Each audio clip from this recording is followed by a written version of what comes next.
real life been like being born into a religion with like, really religious parents and then you partaking in it and then how it affected you? Do you still practice it type of thing?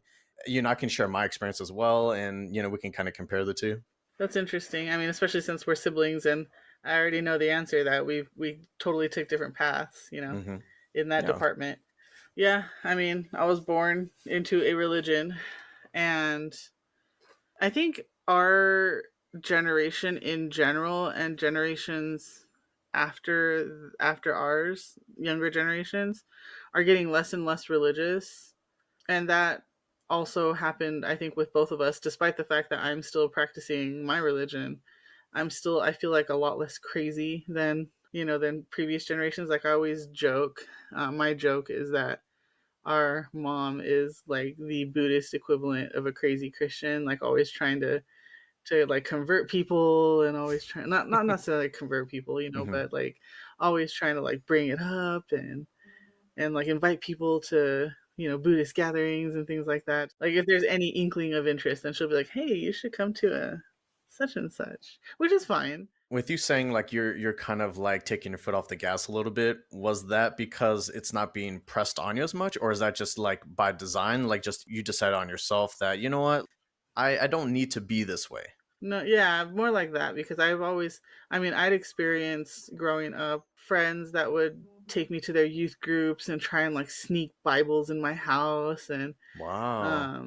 like it just didn't exactly sit right with me the way they like pressured you, and so I never wanted to be like that with other people. I don't hide it or anything like that. Like if it comes up, then I'll talk about it, or if people ask, then I'll talk about it. And if they show interest, then I'll answer the questions. And if they if it seems like they're really interested, then I'll say, hey, I mean, if you ever want to check one out, then I'm your girl or whatever. Nice. But I don't press it. I don't force it. Do you regret anything, or do you feel like it's helped you become the person you are now because of the religion? I 100% believe that. I remember reading. Well, I remember growing up with there was always being this like never give up kind of attitude in our religion, and I remember reading this quote when I was like high school age, and it was something along, I don't remember it by heart, but it was something along the lines of, like when you shift your mindset, like all of the atoms in the universe kind of shift in that direction. But if you've already decided that you've lost, that you're not going to win, then everything in the universe kind of shifts that way. And so Mm. it's kind of like a mindset kind of thing. Like you have to believe you've already won. I kind of lived my life by that. And I feel like I've always been able to accomplish my goals. That's awesome. Yeah, and I mean, I didn't really like have any traumatic experiences or anything like that. I was obviously forced into it when I was younger, and I was never really enthusiastic about it growing up. I only did it because to appease mom and dad, right? Hmm. But I was never really about it. And I don't know, I felt like maybe over time, if I just kept doing it, then I would eventually learn to like it. But it just never really happened. And so I was just thinking, like, why am I doing this if I don't want to be here? Hmm. That's why I kind of just like really stepped away from it. And at first, it kind of started like, I can't make this one, but I'll make the next one. And then over time, I finally just kind of broke it to mom and dad. Like, I'm not really a religious person. Hmm. It's nice because I feel like, as we get older, people are just more accepting, more open to just letting people do whatever they want and not pressuring people to do what they don't want to do. Yeah. I don't judge anyone for being religious, and I wouldn't expect anyone to judge me for not being religious. I don't even consider myself an atheist because I don't know. It's just, I feel like there's almost like a negative connotation to that. I don't really put a label on it at all. It's just like I just do my own thing. Yeah, that's cool. I am curious though, with you being Buddhist and Andrew being Catholic, how does that dynamic work in your household? Interestingly, there are definitely some topics that we kind of haven't breached yet. We agreed even before I think we got married that once we had kids, we were going to kind of raise them as both and then let them decide. Hmm. But interesting to me, I'm starting to realize that it's a little uneven. Like they get a lot more of one side, or sometimes they'll get a lot more of the other side. So, eh, we'll see. Well, best of luck to you, and Thank we'll you. see how things May develop. the better man win. Just That's kidding. right. Whoever has the high ground. I've learned that. Alrighty, should we get into it? Yeah, just yeah, we'll have to at some point take a breather when probably maybe this child lets me to put my torture devices and all my rubber bands back on. We can use that as like a pee break. I guess so, yeah. How you doing, everybody? Welcome to Afflictionados Podcast, episode 49. We're available wherever you get your podcasts, with new episodes dropping on the first Saturday of each month, 5 a.m. Pacific. If you enjoy our content, please consider giving us a like. Our Instagram, Facebook, YouTube, Letterboxd, merch store is all conveniently bundled together for you in our link tree. My name is Eric, and the other voice occupying your head this time is a devoted mother of three, lab geek, comic nerd, retired emo, HBIC, my sister, and co-host Stephanie. Yeah, all of that. Eventually, my title is going to be as long as the intro itself. It's going to be longer than the title of this movie. Here on Afflictionados Podcast, we mainly talk about films that range from mind-numbing to mind-blowing. We also cover TV shows and other forms of media. We will be getting into spoilers here, and there will be only the healthiest amount of expletives tossed in. You have been warned. If you ain't ready, then get ready, because in this episode, we will be discussing the absurdist, surreal, sci-fi, martial arts, action, fantasy, dramedy, everything, everywhere, all at once. Released in 2022, directed by Daniel Kwan and Daniel Scheinert. And holy moly, is this movie really everything everywhere all at once? It really is. When I was looking at the different genres that that kind of describes this movie, I'm like, yeah, it's basically all of Oh, that. those are all legit. And we will definitely see why it's able to fit into so many genres soon enough. I remember when this movie came out. It was a while before I actually saw it. Oh, really? Why was that? We just didn't get a chance. It was 2022. I had just had a baby. But you were super excited to watch it. I had no idea what it was about. Here's what happened. I had no idea what the heck it was about. I obviously I knew that it was, a nice superstar Asian cast, and I heard that it was winning all these awards, and yet there was a lot of hate for it too. Really? I didn't hear the hate. You didn't? Okay, so Mm-mm. this is what I heard. Obviously, it won a bunch of awards, right? And so like think about the movies that typically win awards. You have these epic dramas, these biopics, these movies about war, like The Pianist, or you just like these serious movies, or like even these really boring movies that have some sort of artistic meaning to like real professional movie buffs, I guess. I kind of think of that movie Spencer, Oh, about that about Diane, Princess right? Yeah, Diana, yeah. Mm-hmm. starring Kristen Stewart. Right, right. I remember I watched that movie. I had read this article before I saw that movie about why it was winning awards, and then once I watched it myself, I was like, "Oh yeah, I think you just have to be like a movie historian to appreciate this because it was so fucking boring, Slow. Oh so man. slow." And you know what? There were a lot of hardcore fans of Princess Diana, which was Oh like yeah, I never quite understood. I It has nothing to do with I us, can literally. see it now. I know as an adult, I can see it now the impact that she had on the general population. But this movie was just not it. Gotcha. You know what's funny is I feel like a lot of people, like just regular people, not even film buffs or anything, regular people will watch the award show and then go seek out those award Yeah, winners, exactly, and then they're exactly. they're always surprised that they're not into them. I'm just thinking, like, if you weren't already excited to see it before it won an award, what makes you think you're going to want to see it now? Well, so a lot of people tried to. This is my suspicion. A lot of people tried to watch it after it won its awards, expecting something like, say, Spencer, for example, and getting Everything Everywhere All at Once. They were probably just like, what the fuck? This is dumb. What the fuck is hot dog fingers? Why are they fighting each other with dildos? Trying to sit on, butt plug shaped trophies? Like, just all the ridiculousness that's going on. They're just probably Yeah. like, I'm out. and so that's where it got the hate. What's really funny about this movie is that I feel like it both fits the mold of like what you would typically think for an award winner. It's really artsy, it's dramatic and everything. And it has a good story and good meaning, yeah. Yeah, social commentary as well, right? But also at the same time, it's one of those pieces where the directors are like, I don't give a fuck about standards or like what Yeah. everyone else expects from me. I'm just gonna do my own thing, and if I think it's funny, then we're adding it into the movie. And I'm very glad that they did because it was amazing. Oh man, I remember the first time I saw it. I went in deliberately like trying not to know anything about it because Same, yeah. just hearing what I'd heard, that it was winning awards and that there was some hate going around. That was the way I went into it. What I did hear about the premise, I was like, what? Oh yeah, What the hell? yeah, and I think I just heard that there was like multiverse stuff going on. So I Yeah, was like, yeah. okay, I'm definitely in. Like this sounds like something that I would like. And this was the time, and this is still going on. This is a time where it would typically take more than one night for me to watch a movie because I would fall asleep at some point, whether it was interesting or not. I would fall asleep. But this one, like, I basically didn't blink the whole movie because I was like, I'm gonna miss something if I turn away for a second. You know what I mean? Dang. So it was really gripping for you. Heck yeah, it was.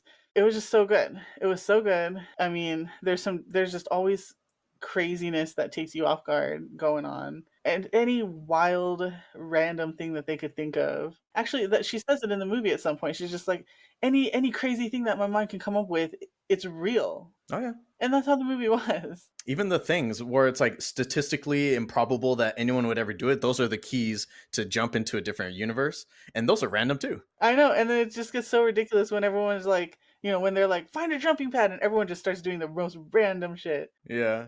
Paper cuts. Yeah, between the fingers. Each finger. You can't do it on purpose. It doesn't work. And he's all trying and It trying. doesn't happen when you're trying to do which is so true. I know. For me though, I bet I can make it work because I get paper cuts all the time. So, I mean, obviously, Michael and I have mentioned it multiple times, but we're big A24 fans. This Hmm. is an A24 movie. Honestly, the weirder, the better for me. I trust A24 with their selection of movies, and I will go and see even like the shittiest A24 movies just because they're unique, And that's what I really like about their movies is that it stands out from like all the other movies that came out that year, Yeah, even though I it's agree. kind of tackling an overdone subject matter with like multiverses because Multiverse, Marvel yeah. is just driving that shit into the ground. It's so much so that like even the characters have their own multiverses, like the Spider Yeah. Verse and shit. So I don't know. I don't really like the way that's done, but the way that it's done in this one was still like it took an idea that's already kind of overdone and it spun it in a unique way and an interesting way. It didn't feel like it was just retreading the same path over and over again, right? Yeah, definitely. Interesting cast. Some people I've never even heard of, like Stephanie Sue. I had seen her in something else. I can never remember what it was, but every time I see her, I'm like, oh, she looks familiar. And then I look up what she's been in. I'm like, oh yeah, but I can never remember Hmm. what it is. But the only person that I hadn't seen before is the guy who plays Wayman. Kiwei Kwan. And the funny thing is, Yeah. I knew him for sure, but he looks way different now because it's been like decades since I've seen him in anything. Dude was in Goonies and shit, but he was a little kid, Oh. so yeah, Oh. he's Data. And like I said, the movie is directed by two people. So, typically you only have a single director, but this is directed by Daniel Kwan and Daniel Scheinert. The directors are collectively known as the Daniels, so that'll be easy to remember. They both previously worked together on 2016's Swiss Army Man, which is also a surrealist movie. Hmm. This is A24's highest grossing film as of this recording, followed by Civil War, Talk to Me, Hereditary, and Ladybird. Wow. Is only one of those a horror movie? Yeah. No, two. Talk to Me and Hereditary. Okay. I haven't seen all of those. It's funny because I feel like lately most of my exposure to A24 has been through their horror movies, and so for a while I thought they were horror. A Like I thought horror they were a studio. horror, yeah, studio. And so I can't remember which movie that we saw that wasn't a horror movie, and I was like, oh, A24. I thought they just did horror. I think the way that they kind of started like gaining their reputation was through just these dramatic movies, and then they started throwing in some of the creepy movies here and there. But Michelle Yeoh was not only the first Asian to win Best Actress for this movie, she was also the first Malaysian to win any Academy Award. Wow. And she's fantastic. Actually, in every, I know she's in a lot, like anything that has Asian actors and actresses, like she She's seems most to be likely in there. nowadays. Yeah. Um, I most recently saw her in Wicked, which I suppose we'll cover. Mm, perhaps. I mean, I was the one that was throwing it out there, but that was up to I you. know. Well, I mean, we had wanted to see it anyway, and so I was like, when you mentioned covering it, and I hadn't seen it yet, I was like, I guess I better go out there and see it. And I've been Hmm. like listening to the soundtrack since, and kind of remembering all of that. I was singing along in the theater, you know. Read the book, seen the play, and seen the movie now for that one. Yeah, It's almost like you have to at this point. I know. Another thing I wanted to mention was Kiwei Kwan was the first Vietnam-born actor to win an Academy Award. Jamie Lee Curtis and Stephanie Sue went head to head for Best Supporting Actress, which ultimately went to Jamie Lee Curtis. Oh man.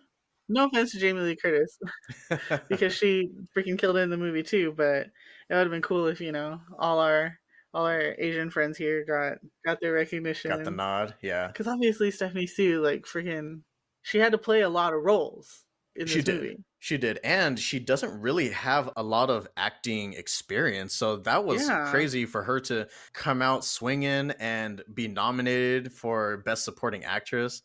Wild. exactly. Starting out the movie, we have Evelyn Kwan Wong, brilliantly played by Michelle Yeoh. She is a middle aged Chinese immigrant who runs a laundromat with her husband, Wayman. And that's right, Wayman with a W. Yeah, not we don't have a speech impediments here. We It's not an accent. Wayman, of course, played by Ki Wei Kwan, aka Jonathan Ki Kwan in some works, apparently. huh. He absolutely killed it in this role, by the way. Oh my gosh, I know. So fucking good. He just was able to seamlessly switch between his innocent regular Wayman to Hmm. badass Wayman just like that. Different like universes and also like the frantic nature of everything, right? So it's like he can be like freaking out and all of a sudden it's like boom, he knows what to do. Yeah. And it's just so much fun to watch. And was he trained in martial arts? Because those fight scenes look believable. I don't know. Yeah, surprised the hell out of me. He's definitely come a long way since Indiana Jones and the Goonies. He's doing some of his best work, you know. Yeah. Good for him. And I have seen him. I feel like I've seen him in one or two other things since then. I'd have to look it up to see what, but every time I see him, I'm like, oh, that's Wayman and Everything Everywhere All at Once, and whatever he's in, I feel like he's done a good job in also. So, Oh, check this out. Apparently, the original name for Evelyn was Michelle, uh, but Michelle Yeoh didn't want people to think that she was basically just playing some sort of version of herself, herself because her life was nothing like the characters. And Michelle felt that the character's life and struggles deserved to be more of the focus of the film without any confusion. So she requested to have the character's name changed, and the Daniels ultimately decided on Evelyn. makes sense. Kind of interesting. I only picked that up because I don't know if it's written anywhere, but I was watching an interview with her, and I think she was talking about like the most iconic role she's ever been in, and that's when she brought up the fact that yeah, Evelyn was originally named Michelle, and I didn't like that, so I was like, oh, that's kind of a cool little tidbit. I know. It's also important to note that Wayman, he likes to goof around a bit, and he likes to add googly eyes to a bunch of inanimate objects, and Yeah, that seems to annoy Evelyn to the max degree. yeah. Definitely seems like a little goofy. He's kind of, The clothes are happier up there. kind of, he's goofy and he's a little silly. It seems like he's always kind of in a good mood, which is good. He seems very kind of positive, and then Evelyn is more serious, and she kind of runs Stressed out. everything. Yeah, she's stressed, she's distracted. She's just kind of running on autopilot. It seems like. Yeah, and she doesn't. Yeah, she's definitely not paying attention to what's going on around her, and noticing how, despite Wayman's positive attitude, everyone's pretty much unhappy, including Evelyn. That's like Wayman's way of like trying to make things a little less terrible. Try to joke around and yeah, do like dad jokes and stuff, and they're just like, ugh, rolling their eyes. Yeah, exactly. Oh, yeah, he was in Loki, the show. Oh, was he? Oh, I never saw it.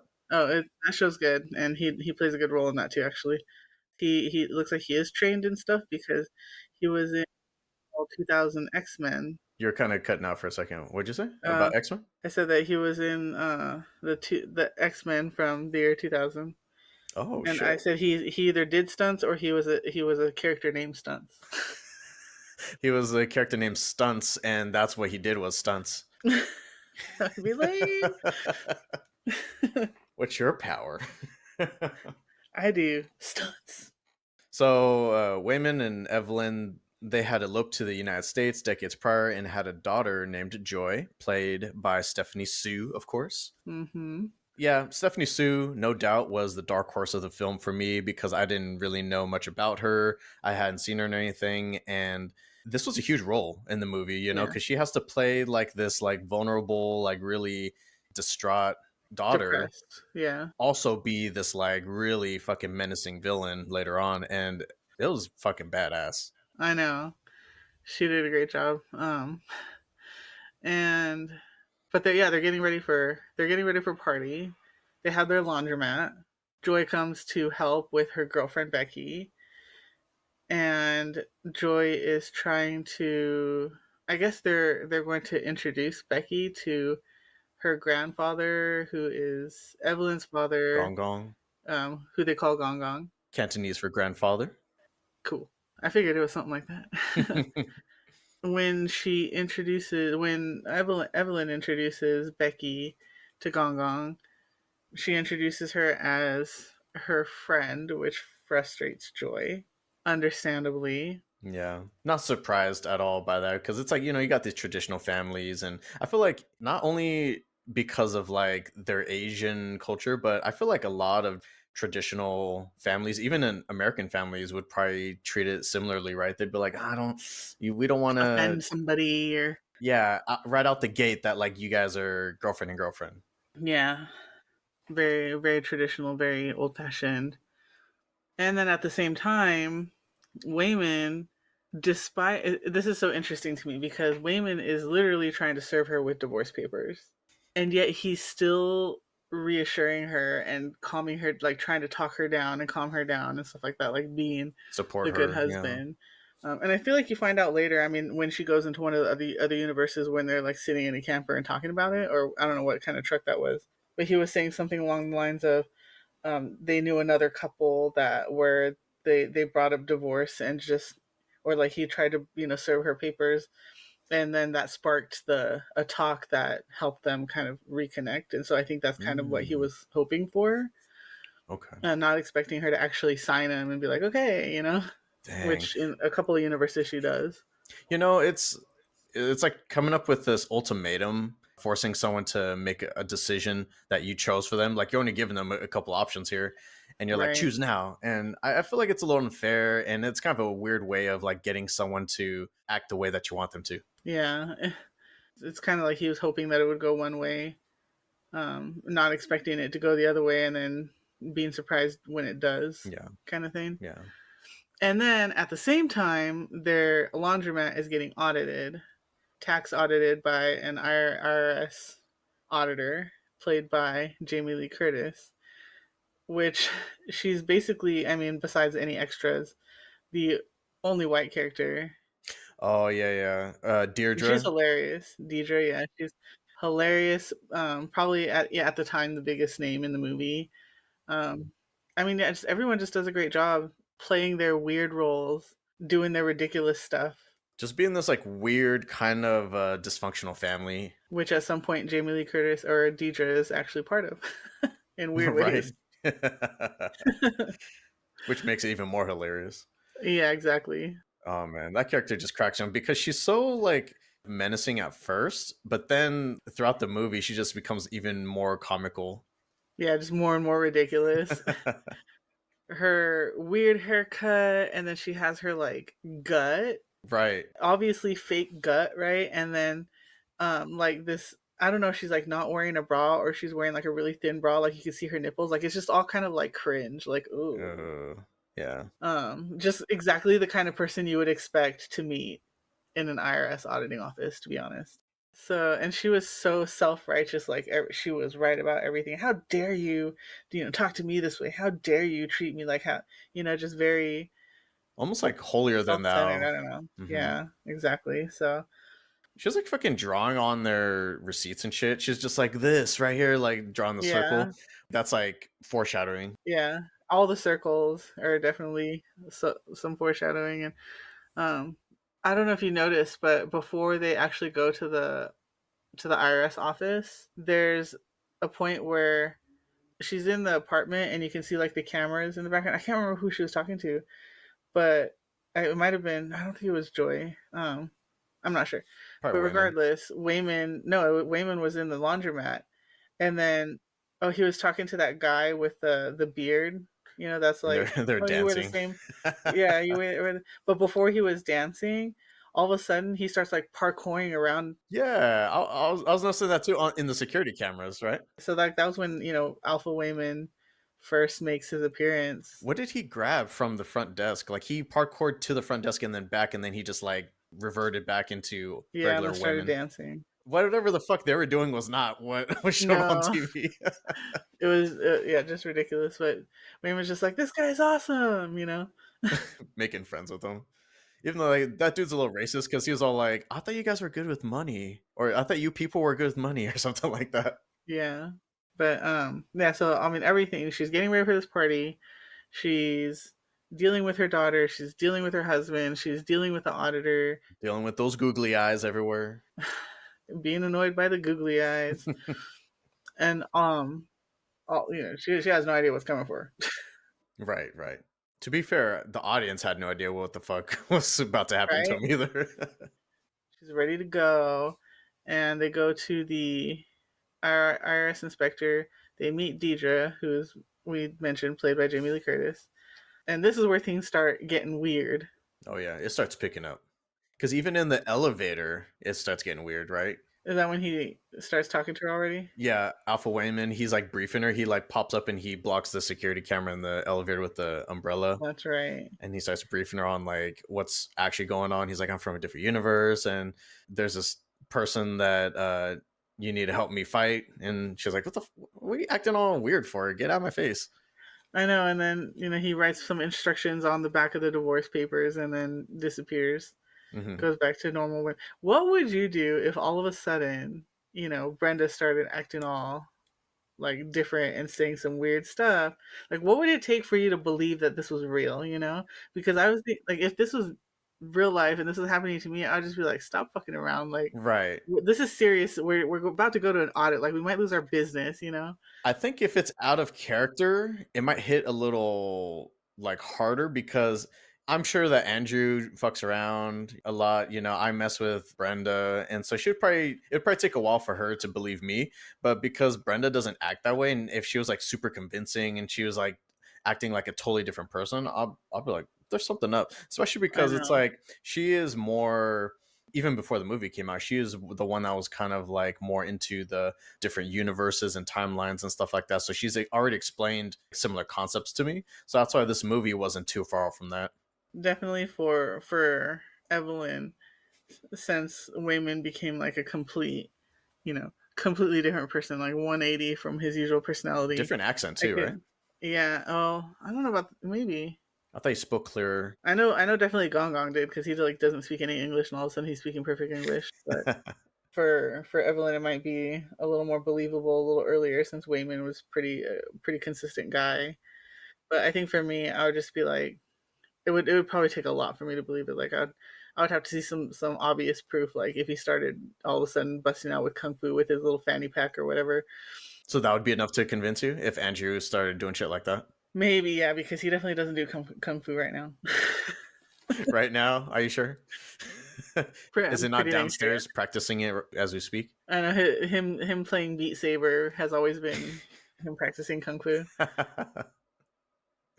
Alpha Wayman, when you see like him in the his own universe, it kind of looks like he's wearing like a VR headset. Yeah, it does. He's jacked into the Matrix. Yeah, so he tells her, he tells Evelyn, put your feet, like switch your shoes, put your shoes on the opposite feet, and then hit the thing, and Imagine being in the janitor's closet or something. yeah, yeah, and then at some point he explains everything to her, and then tells her that she needs to help him fight Deidre, and then so I love how like she comes up at some point, he should just punch her, like, just believes them. He's very cryptic with his instructions and like what's going on and what she needs to do and what he expects of her. Also, because she doesn't want to hear it either. Of course, but you find out through his explanations that she's dead in his universe, and she's the one who developed this jumping from multiverse to multiverse, which is interesting because you can only jump to other versions of yourself in other timelines, and so it's like your own multiverse that you're jumping around on, not other people's, if that makes sense, Sure. right? Right, right. And you can kind of jump to them and borrow their skills. Hmm. And since it's a multiverse, and since that's kind of an infinite possibilities kind of situation, you can pretty much gain any skills. Have you seen the show Heroes? Yes. So with Peter Petrelli, like how he was almost like collecting powers in season one, but I think this is more like how he was in season two, where he could only have one active at a time. When you're adopting an ability, I think you can only borrow one at a single moment. Yeah, I agree, but she was definitely able to jump between them Right, pretty right. quickly because sometimes she'd be fighting, sometimes she'd be like flipping the sign, sometimes she'd be using her pinky muscles. The buff You pinkies. know, yeah, the buff, with the buff ass muscles. That was And hilarious. it like zooms in, she like flexes like It's all like a giant ass muscle on her pinky. with a vein on the bicep of the pinky. That was great. Those little details are just top notch in this movie.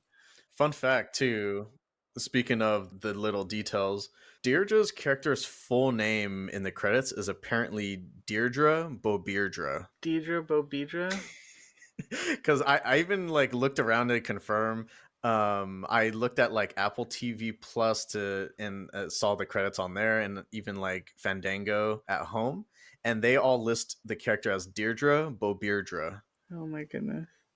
I'm looking this up right now. Why's that her name? That oh my gosh, it's true. That's hilarious too. All right, that's another fun skill to add to it. That's so dumb. Where are we at? I mean, to be fair, trying to explain this to people that have never seen it, everything sounds ridiculous.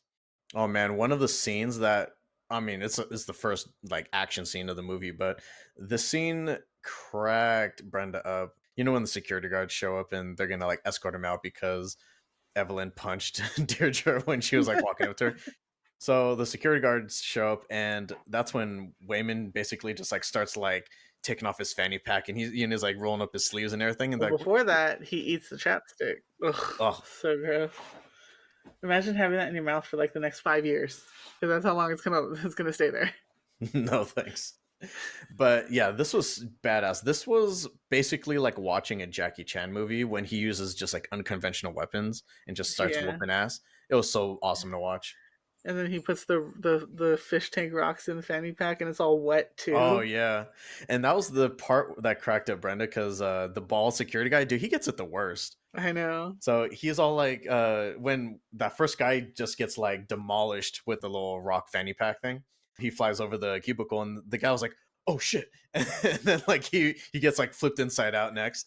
That line, for whatever reason, cracked Brenda up. Man, I loved it when Deidre went wrestler and stapled the freaking bagel to her forehead, and and then turned into a pro wrestler. That was freaking And hilarious. her gut disappeared, like her physique Yeah, changed. like she goes and sucks it up. She bulks up all of a sudden. So I get, do you not just adopt their abilities? Do you adopt like their actual strength and everything too? Seems like at least a little bit. I mean, because That's obviously, interesting.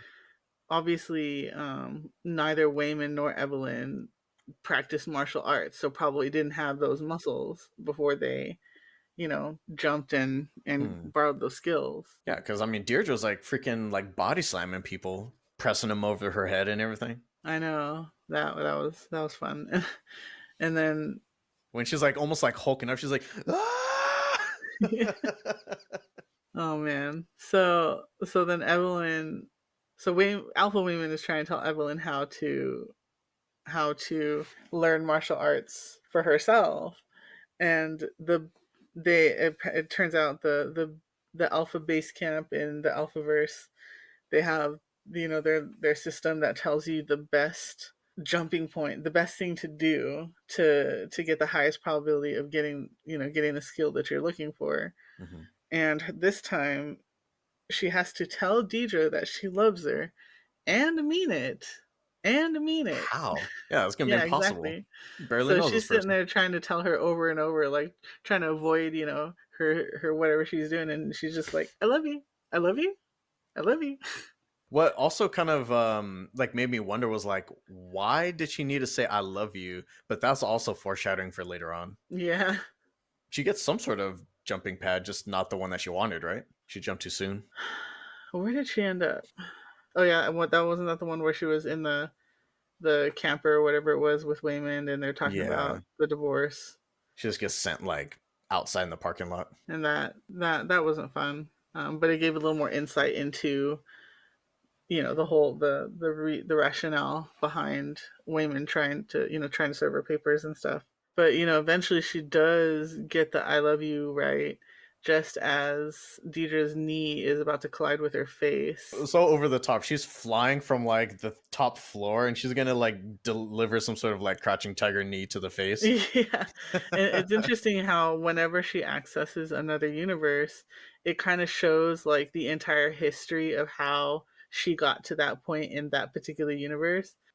And Right. so in this particular one, she didn't leave China and go with Wayman, and she ended up getting mugged in the street, but some martial arts like comic book character comes out and saves her, Silver haired sensei. Yeah. and then she adopts that lifestyle and learns martial arts herself, and ends up becoming a martial arts actress and becomes famous. But one of the things that she learns in that universe is how to buffing up her pinkies, so that comes later. But yeah, definitely a lot of martial arts comes out of that, and then all of a sudden she's just like, oh, I can see everything in slow motion, and she like pushes her knee out of her Yeah, she face. gets like super quick reflexes or something. Apparently, it seems a little superhuman, but it's badass. That is true. She takes out Deirdre like effortlessly, right? Just lets her fall down the stairs and she knocks And then herself her, out. her yeah, her head goes into a wall, and basically Alpha Waymond is like, oh, we're definitely gonna have attracted her attention now. We better get out of here, kind of thing. And Mm. that person whose attention that they're trying to avoid is Jojo Chewbacca. They keep mentioning, but like no one knows exactly who this person is yet. I wish I would have written down all the wrong ways she said it. And I love that running gag too, that like every time she says the name, she fucks it up. I know. Anyways, Jobu Tupaki. Jobu Tupaki. That just like wreaked havoc on the Alpha verse apparently. And is the one that killed Alpha Evelyn. Yeah, and the situation. Well, I'll get there in a sec. Um, this rival, her mind was shattered by all of the verse jumping that she was kind of forced to do, to the point where she experiences everything, everywhere, all at once. Mm. Whoever heard that before?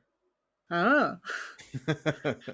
And she can, yeah, because she can see, she's experiencing pretty much infinite universes at the same time. Pretty much everything seems very trivial to her. It's all pointless to her, which she mentions a few times. Isn't that crazy? It's almost like when there's no danger, everything's predictable and like nothing really affects you. Isn't it crazy how uninteresting life will immediately start feeling to you? Hmm. I think that's how it is with people that just have infinite amounts of money, is that all their problems are just so trivial that they have to almost like look at other things to like bring them excitement, things that are more dangerous. And that's why you see these rich people doing crazy shit. and also they can afford the crazy shit. But yeah, definitely. So she literally, I don't know if she's trying to like unburden herself a little bit, but she creates a bagel. And the way she explains it is she creates a bagel and decides to put everything on it. It's like you can throw all these little interests here and there on the bagel, and it's like I wonder what else you can throw on there. And she ended up throwing fucking everything on there. And then it collapsed in on itself and turned into this everything bagel black hole. And Nice. so whenever it shows it, it basically looks like a black everything bagel. Yeah, a burnt one. It's just all black and it's like spinning in the air. There's like sesame seeds floating around it. Yeah. And yeah, but I don't know. This everything bagel is it's become a cult, and so all her followers they draw the black circle on their forehead. That's like the symbol of evil almost. Yeah, and it's a lot of craziness. With this whole like verse jumping thing, it's kind of trippy to think that like the way they explain it in the movie is that basically we're all capable of verse jumping. We just don't know what we need to do to be able to at the right time to be able to verse jump. And it also seems like we need the little ear thing. Yeah, that little Bluetooth thing, but we're like they never Yeah, explained that, huh? that was part of what Alpha Evelyn developed. Why a jawbone earpiece thing? No, that was the only thing that I guess wasn't really like fully explained. But amongst all the craziness, you don't really question it, right?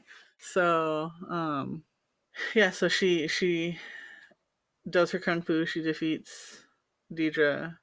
They don't get out of the building right before. They get arrested by the security because I think they take a break to like have like a little snack, and that's where you learn that in the Alpha verse, I guess like all the cows are killed off. So he's just like, "Oh, this is cream cheese." Oh, and he's just like Milk, orgasming yeah, over it. yeah. That's so interesting. Well, I think when she gets a glimpse of like what her life could have been like without Wayman, that's when they get arrested. She comes Oh back yeah, and because she's kind of freaking out. yeah, That's right. she couldn't wait to tell Wayman how awesome her life was without him. Which I was like, man, that's kind of fucked up. It seemed like she had another point to it. It wasn't just like she was trying to rub it in his face. I feel like it was going to be something like, I really wanted to tell him how beautiful my life was, but yet I would still choose you, or something along those lines. Something like But that. she kept getting cut off. Yeah, Hmm. exactly. Okay. Okay. Like that, she was like, "Oh, he needs to know," kind of thing.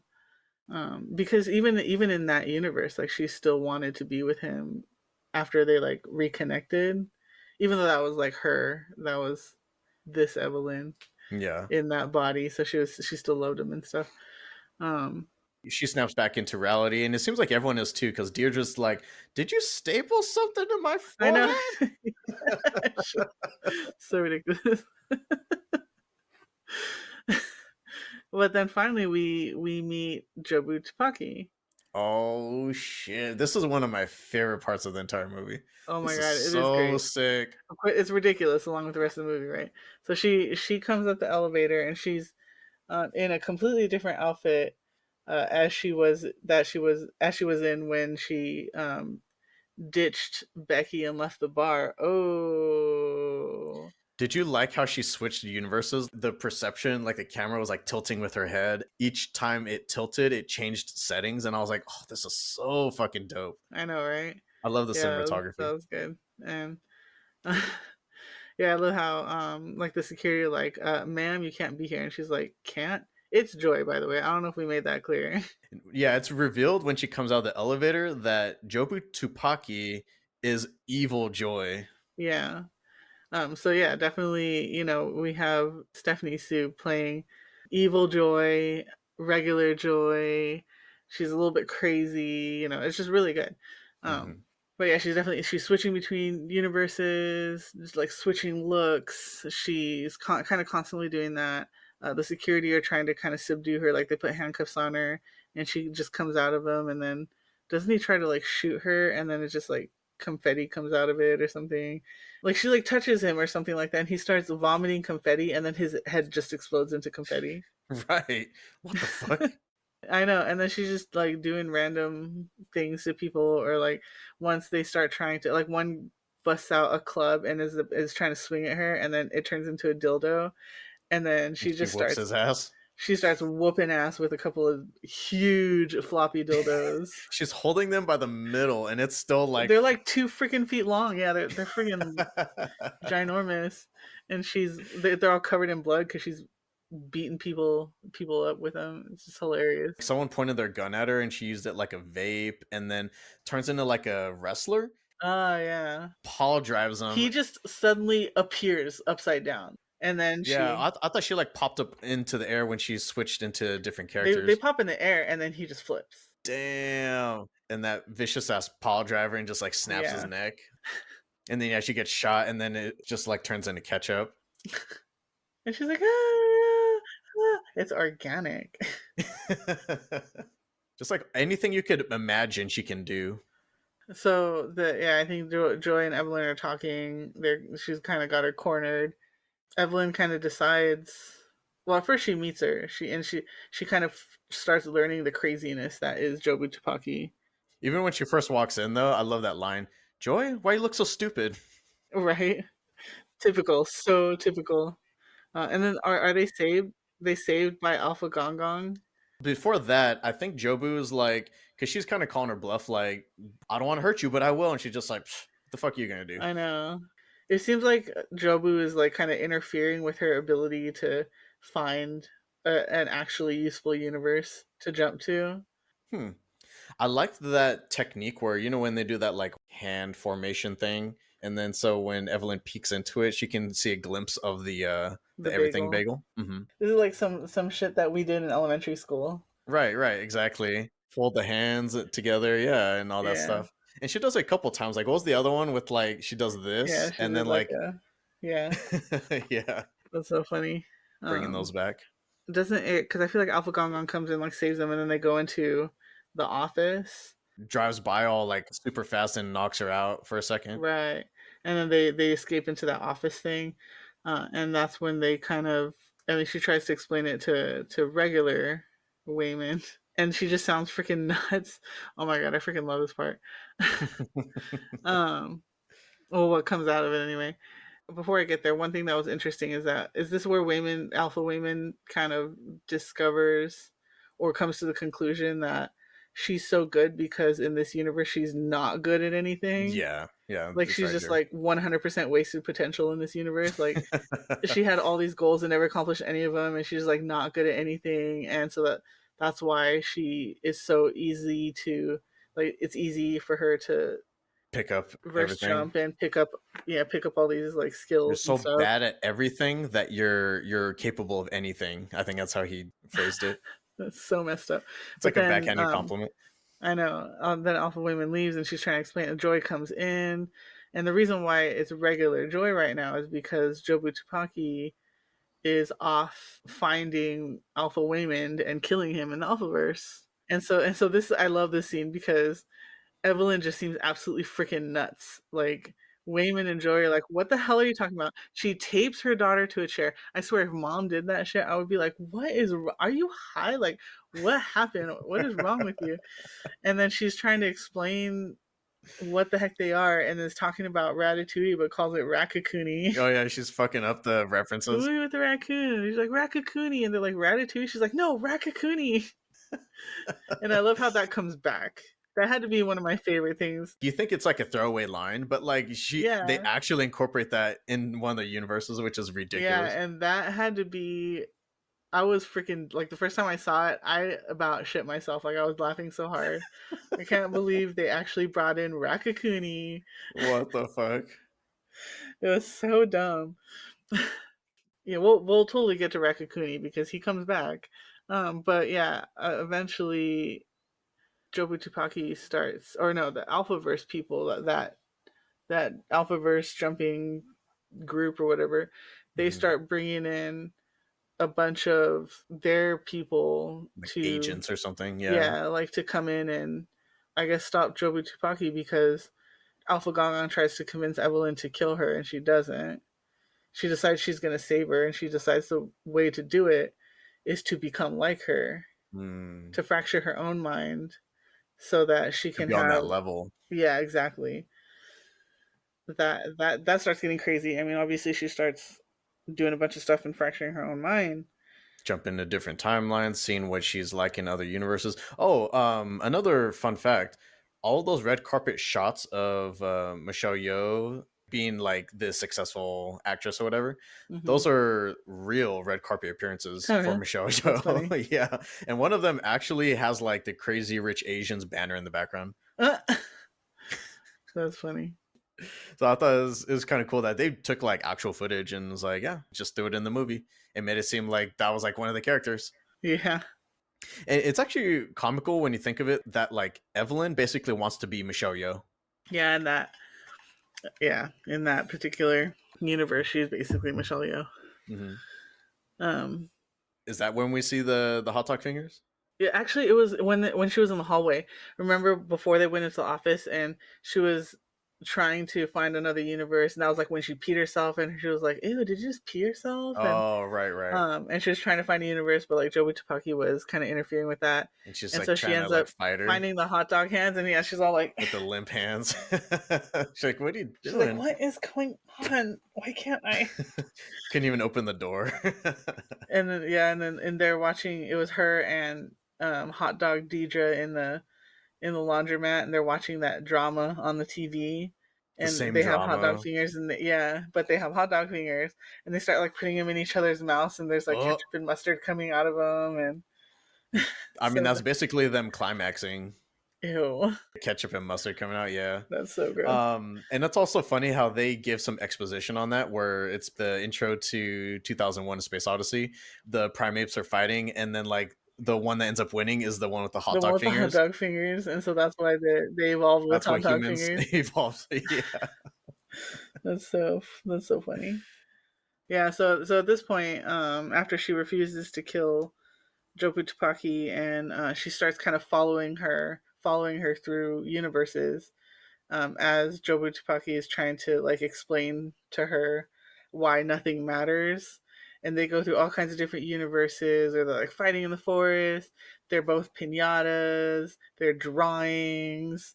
Then they're back in the forest. rocks. That comes a little bit later, and I think that's hilarious. Oh yeah, and then she shows her the bagel, uh, and I feel like it's just like a lot going on. They're still in the IRS building at some point where she dies, right?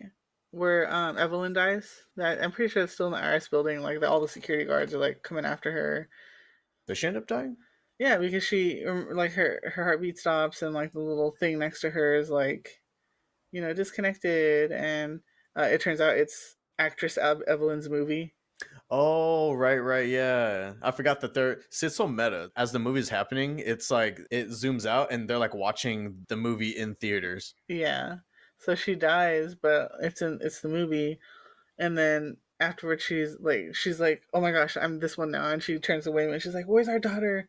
And he's like, what, our daughter? Like what, kind of thing. That's the timeline where they had never ended up together. Yeah, But they met at this premiere, which was kind of cool. And it seems like they're both pretty well off without each other. yeah. It seemed like they're both more successful without each other, which is really sad. But yeah, and at some point she shows her the everything bagel and explains it. Gives her the whole nothing matters explanation. Why a bagel of all things, you know?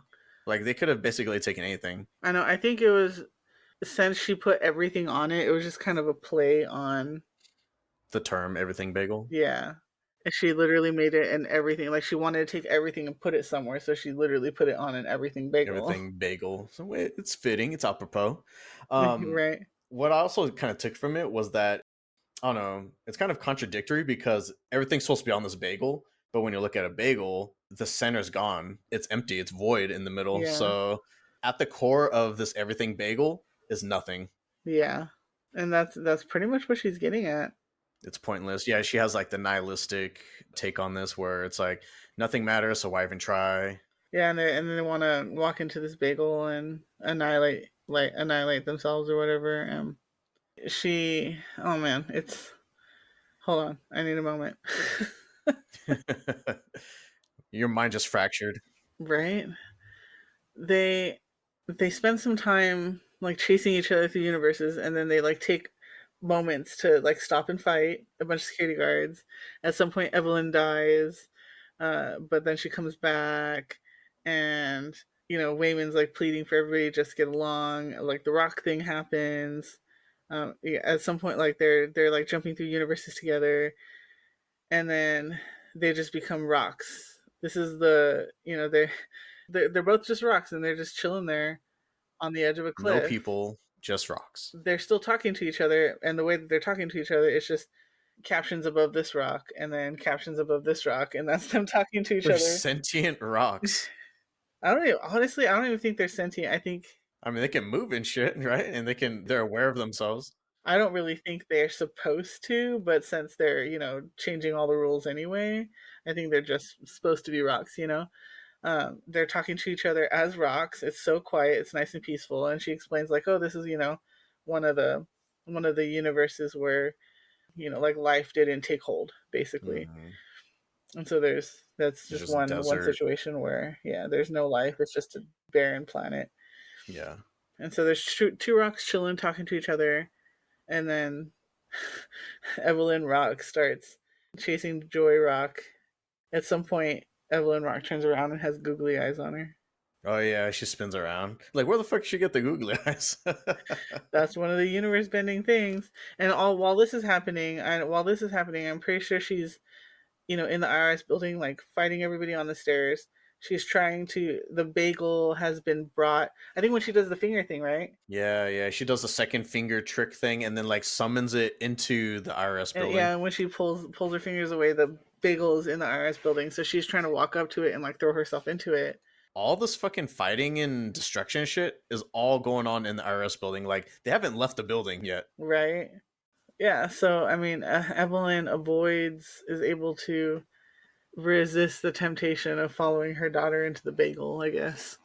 And she decides, I mean, she's gonna save her from the bagel. So she fights her way up the stairs. Does she kind of momentarily turn evil here? Because her eyes turn black and then she stabs Wayman at one point. Yeah.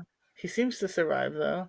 He seems actually fine after. He's just like, after he gets stabbed, he's just like, we need to be kind. We need to Yeah, be I know. kind, everyone. I think when she looks into the bagel, then yeah, like kind of what happened to Joy, her eyes turn black, and Yeah.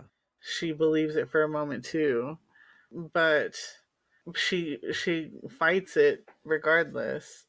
I don't know if like the mothering instinct takes over, because she does fight her way up the stairs, and that was when the whole hot dog fingers comes into play. I think Wayman does help bring her back here because that's when she puts that googly eye in the middle of her forehead. That googly eye represents Wayman and like her love and trust in him, but it's also like her opening her third eye and like Yeah, seeing everything clearly. yeah. Oh, that's nice. But yeah, the hot dog fingers comes into play because she's handcuffed. I guess right? Wasn't it?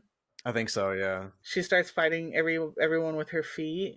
So she kind of does what Jobu did when she first showed up when she was doing a bunch of random things to like take people out. She's doing it non-lethally, killing them Yeah, with kindness. I love how on one of the ones she like cracks the dude's neck, and it shows like another universe where he was like all messed up and stuff, Uh-huh. and then she cracks his neck, and he's like, "Oh, thank you."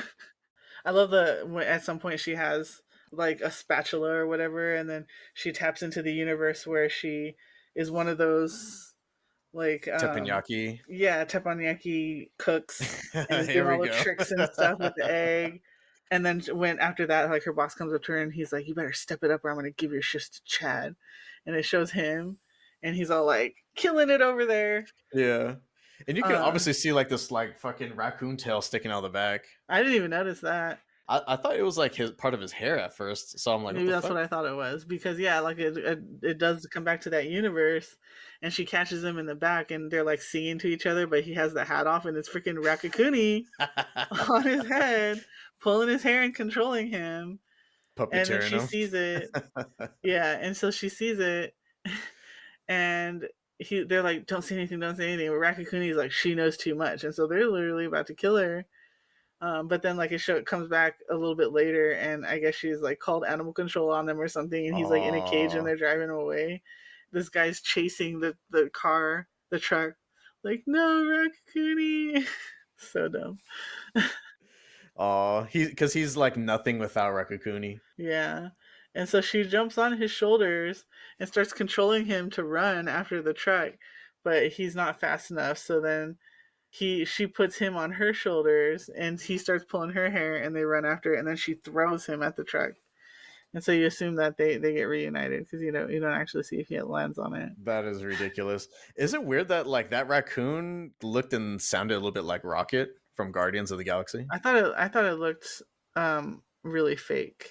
It looked like a more practical effects version of Yeah. Rocket. Well, of course, I think any talking raccoon at this point is going to remind us of Rocket. It kind of sounded like Bradley Cooper as Rocket. Oh my gosh, I wonder who played Raccoonie.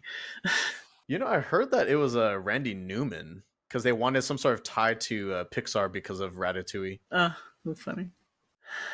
So then as I mentioned, she pulls in hot dog fingers and fights her way by with her feet for a little bit.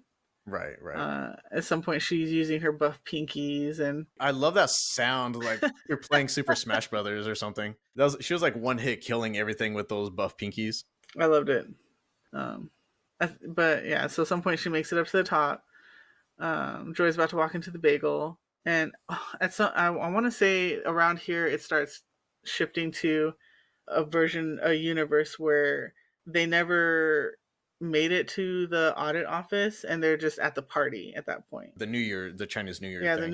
the Chinese New Year party. Right. And then Wayman kept telling her, like, you need to drop off the paperwork, you need to drop the paperwork. And she's like, I've got it. But she never did. And so the party's there. She goes to Gong Gong and introduces Becky as Joy's girlfriend, but that makes Joy pissed anyway because kids, I Mm. guess. Angsty Um, teens. Or she's like a young adult, but still. yeah, but she kind of storms out. And at this point, Evelyn's kind of like, she decides to let Joy go when they're at the bagel at the IRS office. She's gonna let her walk in, and then when Joy tries to leave the party, she's like, kind of like, okay, if you need to go. But then she stops them both, and she hugs Joy at the bagel.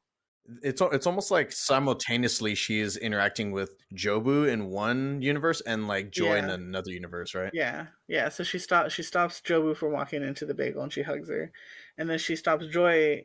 She's already gotten in the car, but she kind of is like, wait, and then she tells her like, yeah, I mean, this all kind of sucks, but I still want to be with you. Damn, this line made me tear up. Like when she was just like, I could be in anywhere else in any universe, but I only want to be here with you. Yeah, That's all that Joy really needed to hear from her, you know? yeah, She just wanted to be loved and felt loved. yeah. Damn, did you cry at all in this movie? Of course I did. I teared up for a couple parts. The other one that really got me was when the successful actress Evelyn and Wayman are kind of talking in the alleyway. Oh man, that line fucking got me. You know, they're just kind of talking about like, what if we had, actually stay together? Like, wonder what our lives could have been. And she was explaining that, like, it wasn't anything special. We just kind of We like were did poor. We lived in an apartment. Yeah. above a laundromat and we ran it and we just fucking do taxes and that's basically it. And he's just like, in another life, I would have loved to do taxes and laundry with you. Oh. Fuck, this was like a good Korean drama, like a Winter Sonata type shit right here. Oh yeah. Bringing it So back, those Korean sweet. dramas. Yeah. Oh, but we forgot to mention that at the Chinese New Year's party, Deidre shows up with some, security guards, and she's like, "I'm seizing this property. How dare you miss your appointment?" And she tells her to shut up and hangs up the phone. So then Deidre shows up with the security, and then freaking Evelyn busts out. She's like, "Fuck this shit," and she busts out a bat with Google AIs on it Yeah. and starts fucking shit up. Mm-hmm. Busting out the windows and Smashing whatnot. windows, smashing decorations. She gets handcuffed and whatnot. And then Wayman goes and talks to her and convinces her to give him a second chance. He's a convincing fella. He sure is. Oh, he's the glue that's holding the family together despite Evelyn doing everything she does. Yeah. And you do see definitely some reconciliation in a bunch of Evelyn's lives throughout the universes that we've seen. I think even the rocks, like they tumble down the hill together happily. Yeah. And the hot dog Deidre and hot dog Evelyn, they at some point, they were splitting up, and hot dog Deidre was leaving, but they come back together, and and this is an interesting thing is that obviously everything that was happening in the original universe, the IRS building got destroyed. They're fighting. Like Wayman got stabbed. Evelyn might have died. Like who the heck knows, right? They end up picking up where they left off in this new universe where they never went to the IRS office, and they had the party, and the Mm. story continues on in this like whole different universe. But it's interesting because it's like everything else was the same. The only difference is that they did not make it to the IRS office and subsequently destroy it. Yeah. And fuck everyone up. Yeah. And so they had a second chance where they were able to go to the IRS office that apparently Wayman and Gong had never been to in this universe, but of course Evelyn and Joy had. Hmm. So they all go there together. They're a lot. Becky drove them there. Like they're all a lot better. Hey, Becky, fix your hair. I know, right? I think Evelyn's able to have kind of a change of heart where she kind of realizes like, yeah, sure, maybe not everything doesn't matter, but she definitely didn't need to take this stuff so seriously that she was. And she's able to lighten up a little bit. Yeah. That's what she needed to do, was just like fucking just loosen up a bit. She was too uptight. Yeah, and that definitely helped across all aspects of her life. Aw. I wonder if anything was significantly different. Yeah, it's like they're doing the taxes at the very end, right? And then Evelyn, it seems like she's like, because before she couldn't wait to just be somewhere else. She just wants to be living a different life other than hers. But Yeah. it kind of shows her her attention drifting, and then she comes back when her name is called, and she's just like, "Oh no, I'm good. I'm here." And I think No, that was a way of yeah. signifying that like she's happy in her timeline now. Yeah, it seems like she was just enjoying being there with everybody, Yeah. which is nice. But at the same time, also Deidre was kind of like, oh, you listen to me, you've done some of the stuff that I asked you, but you still kind of have to do this, and that's where she kind of drifted off. And Deidre's like, Evelyn, are you listening to me? And she's like, nope. What'd you say? Yeah, she definitely seems much happier. Her demeanor definitely changed. And that is a wrap on everything, everywhere, all at once. If you made it to the end of our podcast, then you narrowly escaped the everything bagel, supermassive black hole of doom. Nice. Sick. So, any final thoughts or closing comments? That movie is awesome. I definitely recommend that anybody go see it. It's so interesting because like I saw it for the second time for this podcast, right? After the first time watching it, obviously I thought, oh, that was one of the best things I've ever seen in my life. It's so good. Me. And then this second time watching it, after I was done, I just felt like I had just gotten off of a physical ride. Really? Yeah, like I physically felt it in my body. I was like, that was a freaking trip. That is definitely a trip. It is something else. There's so much going on. It takes you on a ride emotionally. It's hilarious. It's mind boggling. Oh, I completely agree. This thing, it's a complex story, both in terms of like the relationships and thematically and execution. It's an emotional roller coaster for sure, man. This thing, it has you like amped up for fight scenes, and then it has you sympathetic for the family, and then it has you like laughing your ass off, fucking confused, and you're like Right. bawling. Puts you through the ringer. I like even when the rocks were laughing with each other, just like ha ha ha ha ha. This thing's like an Inception or Interstellar level of complex, you know, because it's Yeah. doing so much and it's trying to accomplish so much in a short period of time, but it's still also able to keep you from like, or it was able to keep the audience from getting too confused. I felt like I was still able to follow along for the most part. There's just like a couple things like I was like, I definitely, I definitely feel like it helps that as like kind of nerds, we have a little bit of idea of what a multiverse situation is. mhm. But I definitely feel like if somebody had no idea, they might be more confused. I just loved the fact that the way they explained jumping to different universes, like how we're all basically capable of doing that ourselves. We just need to know the proper way of doing it.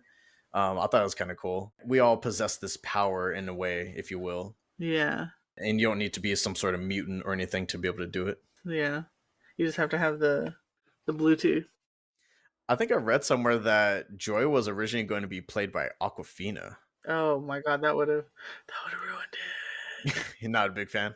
No, I like her in ways, She's but okay in most certain of the time roles. yeah, most of the time I don't. Yeah, it's like her style of humor. I think is it's tiresome. Yeah. I actually liked her all right in the Marvel one Which one's that one? with the seven rings. Was it? That wasn't Shang Chi or whatever, Yeah, right? yeah, that one. Oh, that one. I never Yeah, saw that Shang one. Chi, and it was actually pretty good. And she was in it, and I liked. I think that was the most tolerable role that I've seen her in, to be honest. Oh, okay, okay. Yeah, I mean nothing against her, but I just felt like this movie would have been way different without Stephanie Sue. Yeah, I'm glad that they went with the casting choices they went with. You don't have to have Aquafina and everything with Asian people in it, but you do have to have Michelle Yeoh and everything with Asian people in it. I heard that the Daniels ran into some casting issues for this movie, like when they're trying to pitch it to studios, because execs are trying to throw around ideas of like, how can we incorporate more white actors into this? You know, like people that are more well known that will like for sure sell this movie. And apparently, the directors stuck to their guns and said, "Listen, this story is about a Chinese family, so we're gonna stick to that." I'm glad they did. I think that caused the discussions to go a little bit longer than they initially expected, but it all worked out in the end. Good for them. Much respect. So, when the film was described as absurdist, I kind of wanted to know exactly what that meant because you hear about existentialism and nihilism, but I'm like, what really is absurdism? And that just took me down this fucking rabbit hole when I was researching this movie. And so I will share my findings now. All right.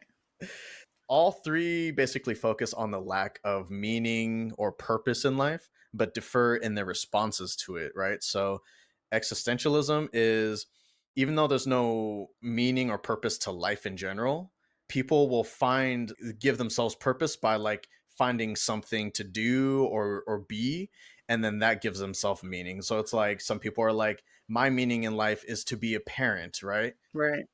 And nihilism is the opposite, where it's like there's no point to anything, so why bother at all? And it often seems to be more of like the depressing approach, where Hmm. it's like you just don't want to do anything because it's like nothing matters anyway. Absurdism is the one that took me a while to at least somewhat understand because it's almost kind of like a mixture of existentialism and nihilism, also different from them at the same time, which is kind of weird. To me, it was like the most complex, and I think that's why I had the most difficulty understanding what the hell it even was. That makes sense. I think someone even said it's true freedom that exists in rejecting the concept of meaning. So basically, like you're not bound by beliefs or pre-existing foundations created by others outside of yourself. And so you can still understand that, like, in the end, it doesn't mean anything, but I just like doing it. You don't need to have a meaning or purpose to enjoy life. You know, you just kind of like embrace the absurd. When you understand that and that is achieved, you're truly freed from the mental, social, philosophical binds restricting you, allowing you to pursue whatever you want and just enjoy what life has to offer. So maybe Joy fit more of the nihilistic view, which is interesting because her name is Joy. Right, right.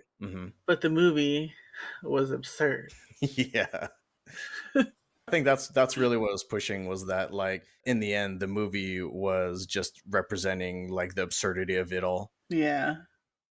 And I thought this line was kind of cool. This I think was towards the end when Wayman was maybe it was like the alleyway talk. So he says, when I choose to see the good side of things, I'm not being naive. It is strategic and necessary. It's how I've learned to survive through everything. I know you see yourself as a fighter. Well, I see myself as one too. This is how I fight.